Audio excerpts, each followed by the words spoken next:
3 million Venezuelans have fled Maduro's brutal opposition, and brutal it is. Today, we are honored to be joined by Amita Perez, the mother of Oscar Perez, a courageous Venezuelan police officer. You know the story.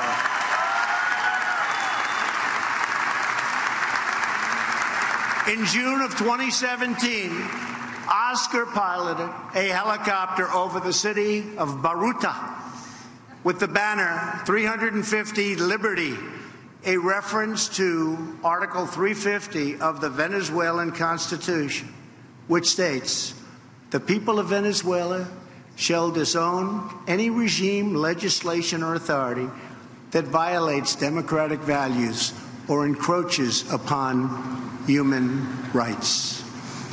Oscar said he wanted to give the people hope. He loved the people. He fought for the people, and they loved Oscar. But Oscar was gunned down and killed by Venezuelans, so you know this very well. You all know the story. By the Venezuelan security forces, viciously. Amita, our hearts break for your loss. Oscar gave his life for the freedom of his people. We all have hope today because of great, great people and patriots like Oscar. Please.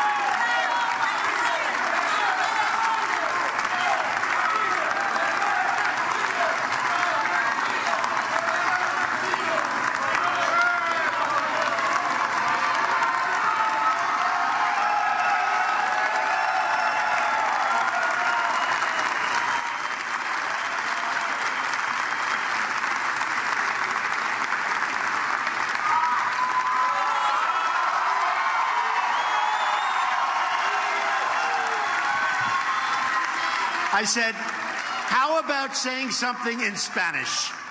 She likes Spanish. She's a little bit better in Spanish. Please.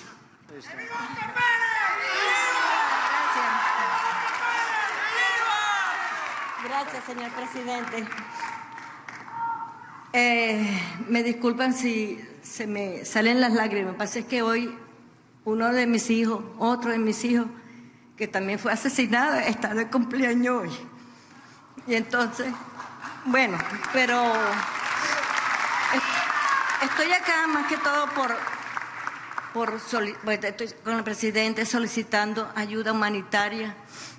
Estoy solicitando también justicia por mi hijo y por su grupo que fueron asesinados vilmente, por los hijos.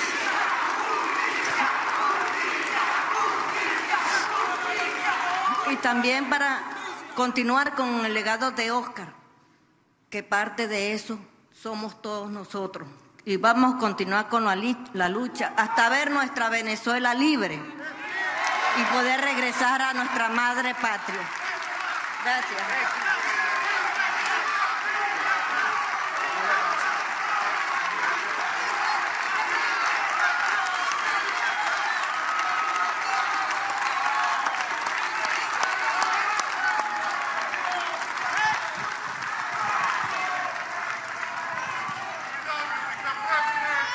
I don't know what she said, but I think I know what she said. And she is an incredible woman, and Oscar was an incredible man who will not have died in vain.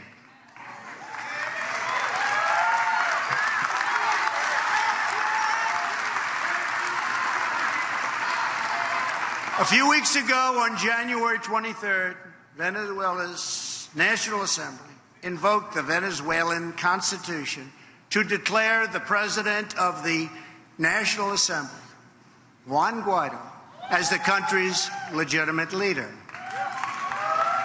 In one of his first acts, President Guaido invoked the same constitutional order that Oscar carried through the skies to notify the world that Maduro was illegitimate. Within 30 minutes, the United States was proud to be the first nation in the world to recognize President Guaido.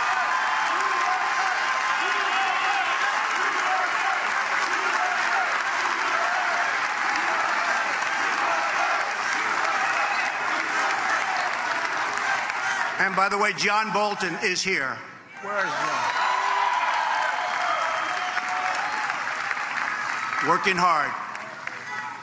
Today, more than 50 countries around the world now recognize the rightful government of Venezuela. And the Venezuelan people have spoken, and the world has heard their beautiful voice. They are turning the page on socialism, turning the page on dictatorship. And there will be no going back.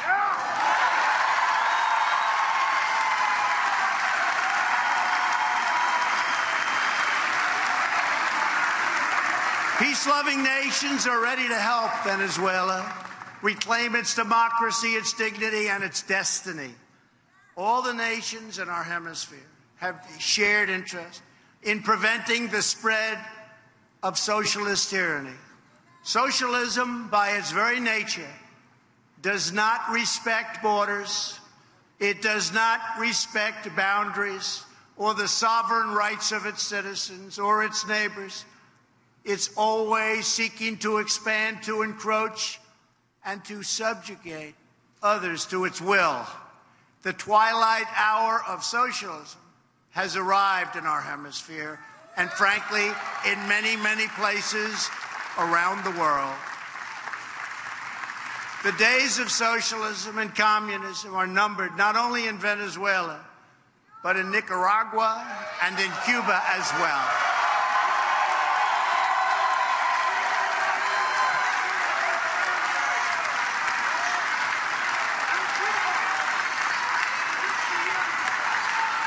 Do we love Cuba? Do we love Nicaragua? Great countries. Such great potential. Remember that word, such unbelievable potential. In the meantime, we must all work together to end a humanitarian disaster.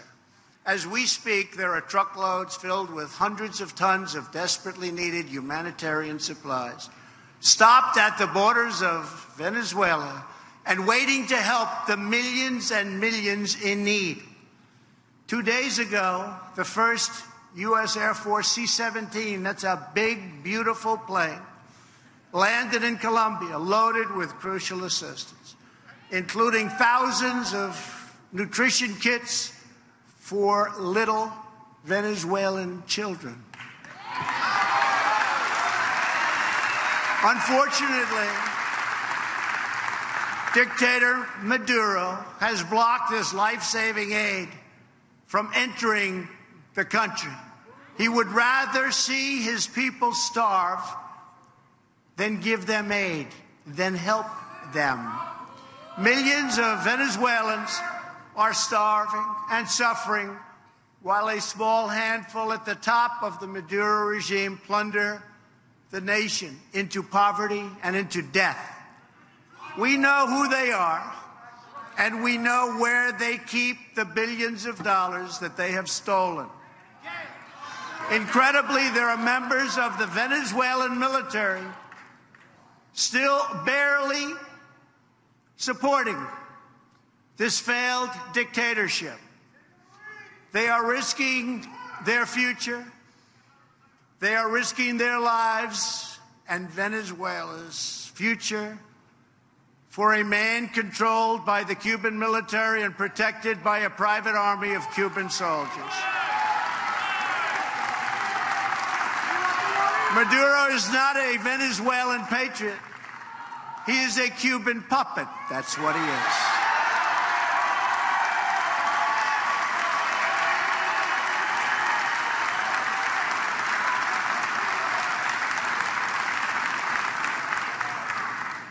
And remember that hundreds of millions of dollars used to be paid to Cuba, but no longer, because they no longer have that kind of wealth to be able to do it. So things are changing, and they're changing fast.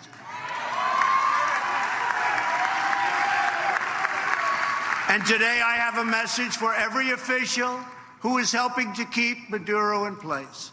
The eyes of the entire world are upon you today, every day, and every day in the future.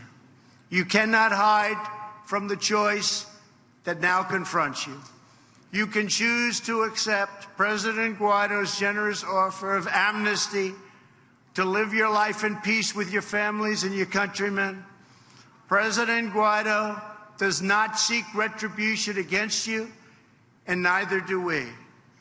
But you must not follow Maduro's orders to block humanitarian aid, and you must not threaten any form of violence against peaceful protesters, opposition leaders, members of the National Assembly, or President Guaido and his family.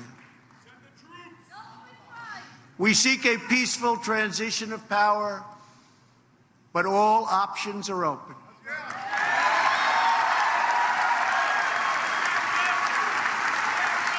We want to restore Venezuelan democracy, and we believe that the Venezuelan military and its leadership have a vital role to play in this process. If you choose this path, you have the opportunity to help forge a safe and prosperous future for all of the people of Venezuela. Or you can choose the second path, continuing to support Maduro.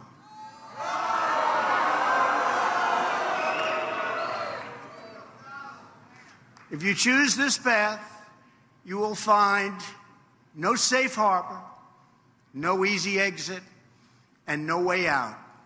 You will lose everything.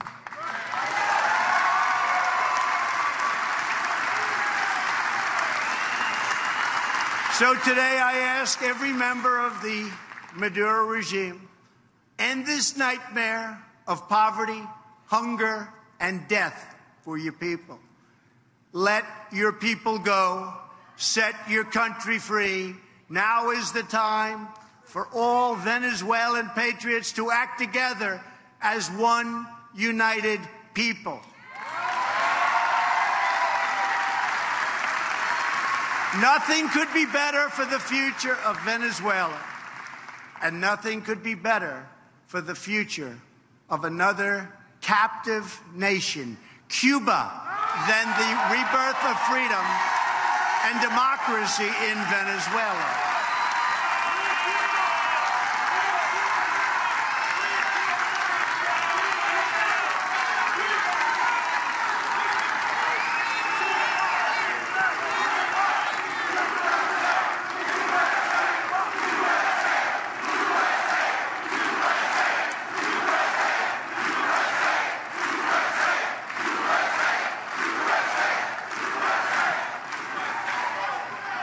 For decades, the socialist dictatorships of Cuba and Venezuela have propped each other up in a very corrupt bargain.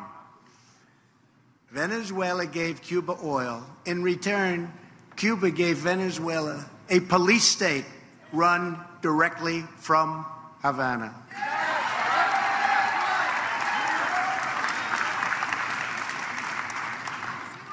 But this is a much different day, and those days are over. The ugly alliance between the two dictatorships is coming to a rapid end. A new future is beginning.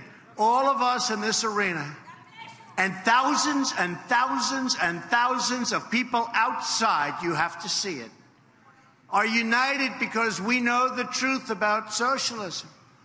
In Venezuela, in Cuba, in Nicaragua, and all around the world.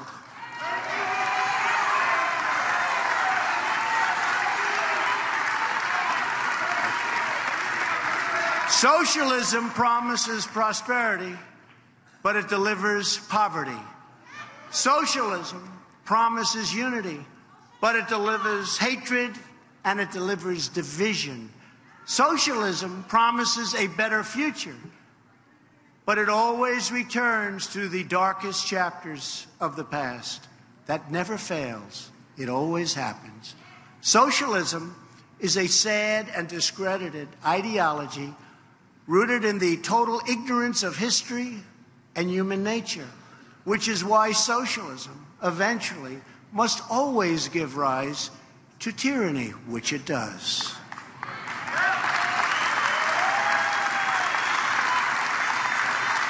Socialists profess a love of diversity, but they always insist on absolute conformity. We know that socialism is not about justice. It's not about equality. It's not about lifting up the poor. Socialism is about one thing only: power for the ruling class.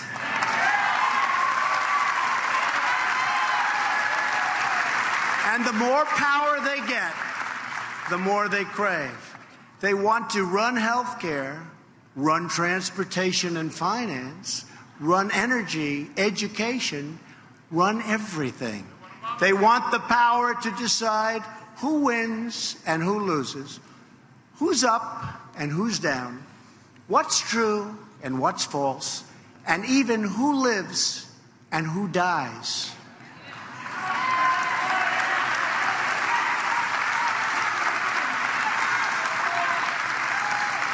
In short, all of us here today know that there is nothing less democratic than socialism. Everywhere and anywhere it appears, socialism advances under the banner of progress, but in the end it delivers only corruption, exploitation, and decay. With us today is David Smolansky.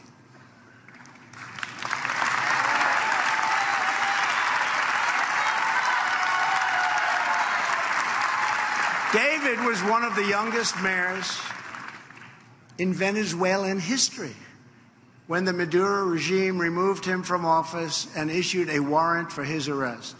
David fled into Venezuela's treacherous southern jungle. Eventually, David reached Brazil, where he was welcomed with open arms. Today, David lives in exile in the United States, where he continues to speak up for the Venezuelan people. Sadly, David is the third generation of his family to flee the agony of socialism and communism. David's grandparents fled the Soviet Union in 1927, and his father fled communist Cuba in 1970. As David said, the difference I want to have for my father and my grandfather is to go back to my country. My grandparents never went back to Kiev. My father has not been back to Havana. I hope I can soon return to Venezuela. I think that will happen, David.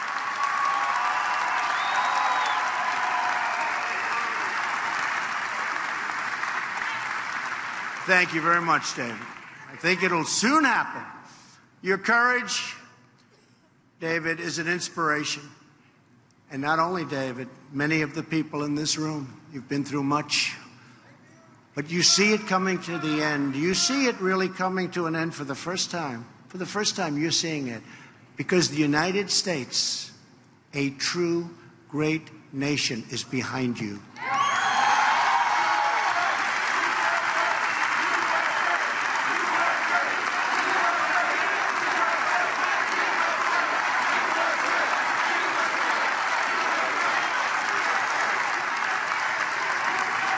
And so as the United States stands up for democracy in Venezuela, we reaffirm the solidarity with the long-suffering people of Cuba and Nicaragua and people everywhere living under socialist and communist regimes. And to those who would try to impose socialism on the United States, we again deliver a very simple message. America will never be a socialist country.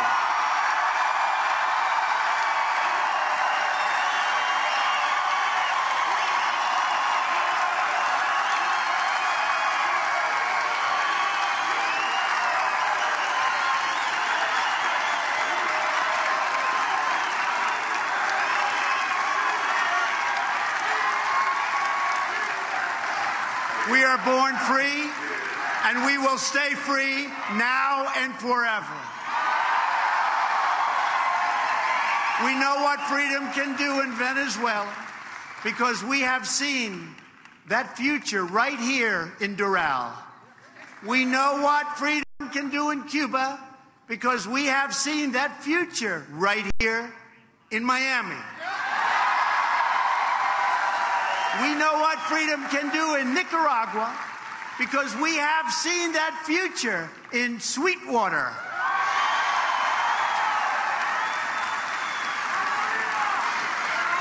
And one day soon, with God's help, we are going to see what the people will do in Caracas and Managua and Havana.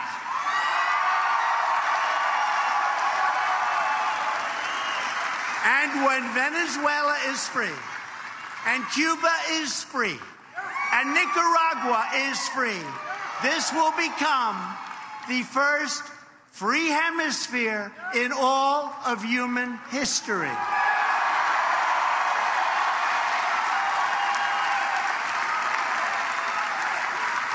It was my great honor to be with you today, and the First Lady's great honor to be with you today.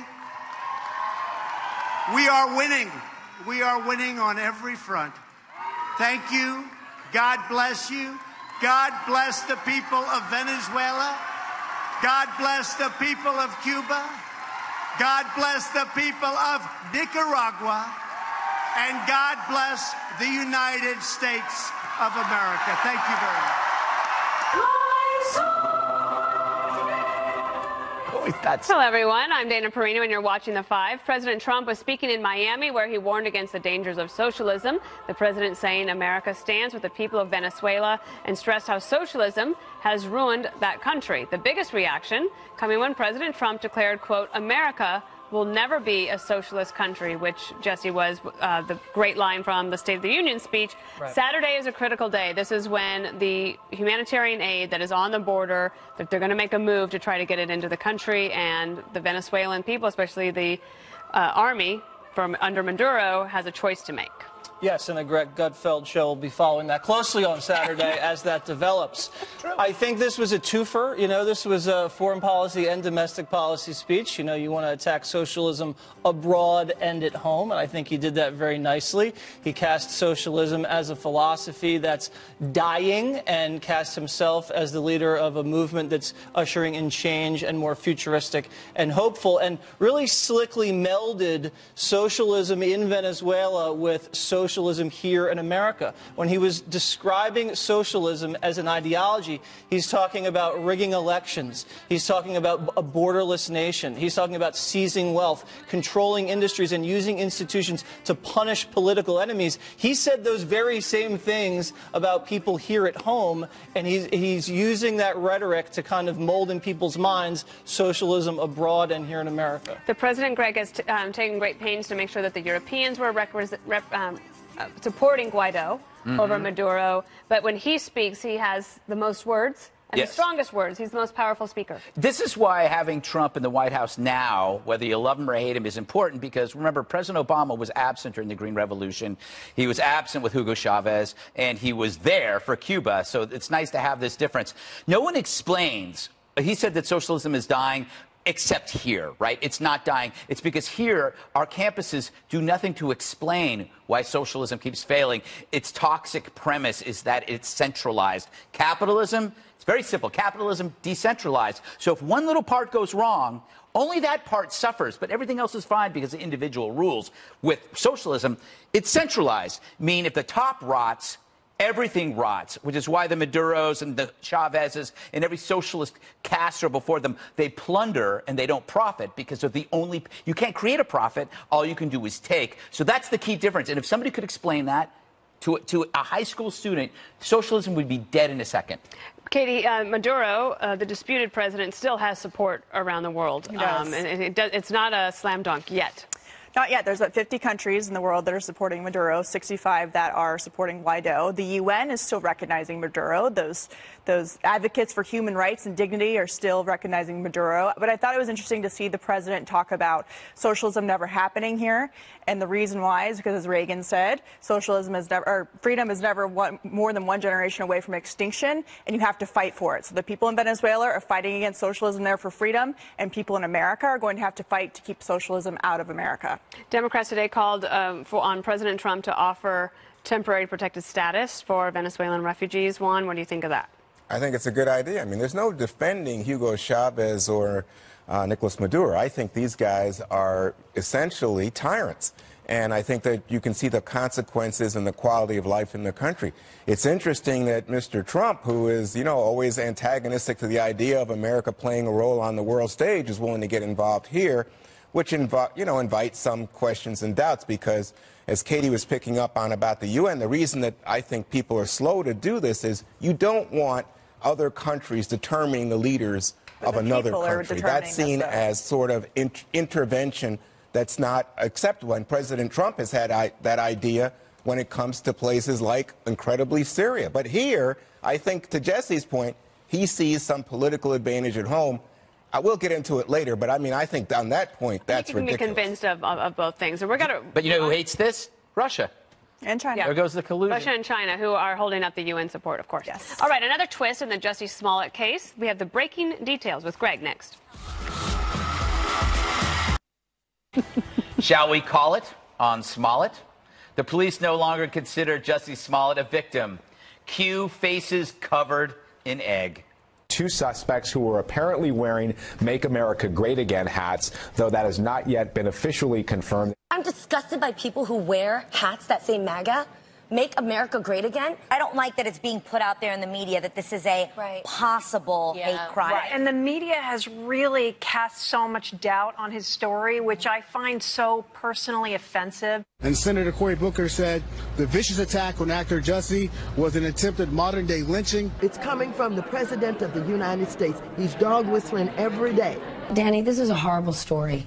This is a horrible story. The circumstances are just horrific. And this is America in 2019.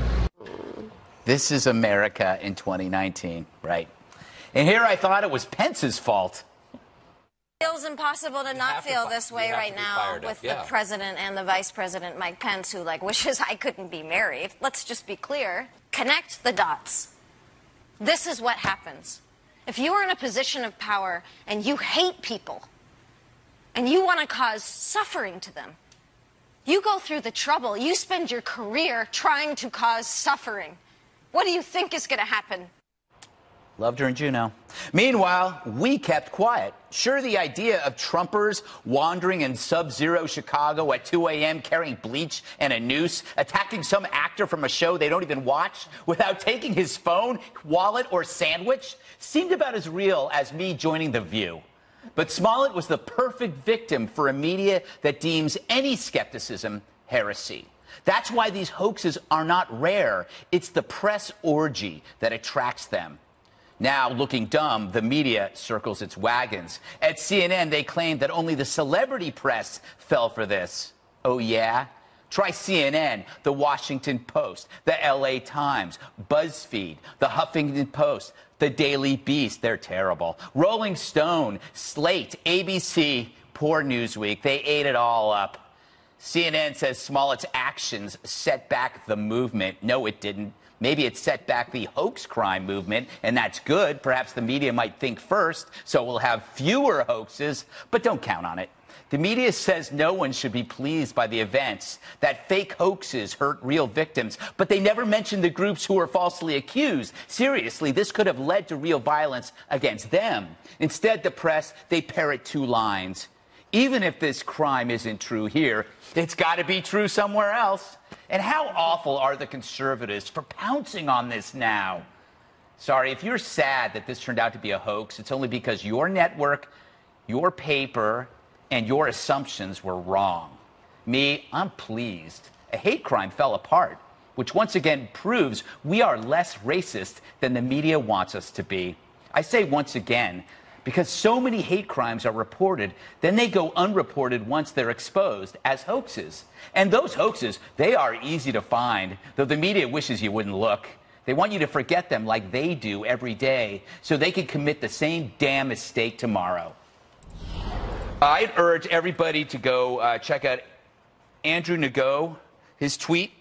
He's got his Twitter has just a phenomenal number of these hate crime hoaxes they will blow your mind. And of course, we've listed many of them. Dana, so far only one person has offered an apology for believing this. Michael Avenatti. Yes. 2020. 2020. And it was a sincere apology. It seemed like it, for as much as you can do that on Twitter, for as sincere as that was. What I thought was interesting in the montage is that you saw that some in the media were actually attacking reporting. Yes. Because they were using the word allegedly. Yes. And how dare they use the word allegedly, because obviously this was a hate crime. Yeah. How dare you? But the thing is, if you question it, if that's sacrilegious, you're probably a bigot, a homophobe, a racist. Jesse, people ask, like, why would Smollett do such a thing? And I've said this, we fetishized victimhood. It makes you a hero. And if you are a sucker for attention, that's the best way to get, the easiest way to get it. Smollett's got an album coming out, yeah, March 2nd, so he might have been promoting that as, the show. He's thinking about maybe raising his profile in that way, too. How stupid did he think the police were? Yeah, they did. That they weren't going to be able to figure this out? I mean, what a low opinion of police do you have to be able to try to pull this off? And how cozy do you have to think you are with the media? They're going to run interference for you. And at this point, the media is not even looking for the truth anymore. They're just looking for a story. What's the classic line? Don't let the facts get in the way of a good story. So they get the good story, and then they weaponize it against the Republicans. It's now a political hate crime. Right. And that's when you are motivated by hatred for Republicans to frame them. And we've seen it with Covington, with Kavanaugh, with Smollett. You went way back in the monologue. Duke, UVA, or some other ones. Hands up, don't shoot. Benghazi, they blamed on a conservative filmmaker. Yeah. So everybody has to take a step back and say, listen, the media in Chicago, they were the ones that got the story right.